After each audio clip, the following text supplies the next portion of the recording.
ના લાગું ના વળગતું, તોય ખબર નહીં પડતી મારા ઉપર કેમ ભડકતું. મને હંમેશા વિચારે એ આવતું કે એ મારા વિચારમાં કેમ આવતું.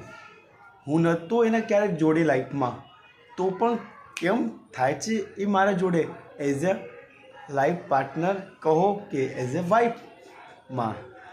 ઘણીવાર વિચાર આવે કે હું જે કરી રહ્યો એ સાચું છે, અને ઘણીવાર એવું ફાઇનલાઇઝ થાય હું જે કરું એ જ સાચું છે. આ શબ્દોનો ભાર છે કે આ મનનો ભાર છે.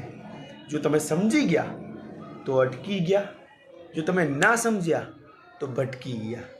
લડવાનું તો છે પરંતુ શારીરિક નહીં, બોલવાનું છે પરંતુ માનસિક નહીં. તમે આગળ વધશો તો મને ગમશે, અને પાછળ જશો તો બીજાને ગમશે. હું તમને કહું છું કે સાચા માટે લડો, પણ તમે એવું સમજો છો કે સારા બનીને લોકોમાં ભળો. પણ આવું જિંદગીમાં જો કરશો તો કંઈક ને કંઈક જરૂર ભરશો. જિંદગી છે જીવવા માટે, નહીં કે રોવા માટે. પણ તમે રોવો છો અને બહુ બધું ખોવો છો. જો સમજી ગયા તો આગળ વધી ગયા, અને જો અટવાઈ ગયા તો સમજી લો કે ગોળ ચાર રસ્તામાં લટકી ગયા કે ભટકાઈ ગયા કે અટવાઈ ગયા. આવી જિંદગી છે. જો સાર કાઢશો તો બહુ મોટો ભાર નીકળશે. એટલા માટે દરેક દિવસની સવારથી માંડીને રાતે ઊંઘો ત્યાં સુધી એક સારા વિચારધારાથી હંમેશા ચાલતું રહેવાનું. સારા માણસોને વાંચશો તો બહુ બધું મેળવશો, અને ખરાબ માણસ જોડે ભળી જશો તો દુનિયાનું સૌથી વધારે દુઃખ મેળવશો. જો તમને સમજાય મારી વાત તો એક લાઈક માંગીશ. બાકી તમારી જિંદગી છે. હું કોઈને એવું નહીં કહેતો કે તમે મને લાઈક કરો. તમે જેને લાઈક કરો એને સમજી વિચારીને કરજો, કારણ કે લાઈકવાળો શબ્દ એ બહુ ભારે છે જિંદગીનું.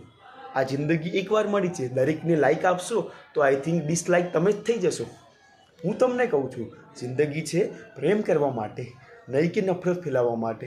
પણ તમે જો નફરતવાળા માણસને પ્રેમ કરશો તો તમારી જિંદગી નફરતફૂલ બની જશે. એટલા માટે હું તમને એટલું અવશ્ય કહીશ, જો પ્રેમ વિકસાવશો તો નફરત દૂર જશે, અને નફરતવાળા માણસો પણ. પરંતુ જો નફરતથી જ પ્રેમ થઈ ગયો તો જિંદગીને આગળ વધારવાવાળું કોઈ નહીં મળે. હું તમારા માટે આવા શબ્દો કેમ બનાવી રહ્યો છું એ કુદરતને જ ખબર છે.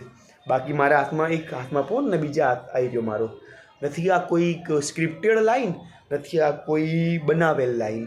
આ તો પેલા ગરમા ગરમ ભજીયાના જેમ લાઈવ બને છે.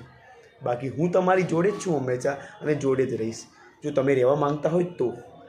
બાકી ખુશ રહો, ખુશ રહેવા દો, જિંદગીનો આનંદ માણો, અને હંમેશા સારું વિચારો, ઉચ્ચ વિચારો.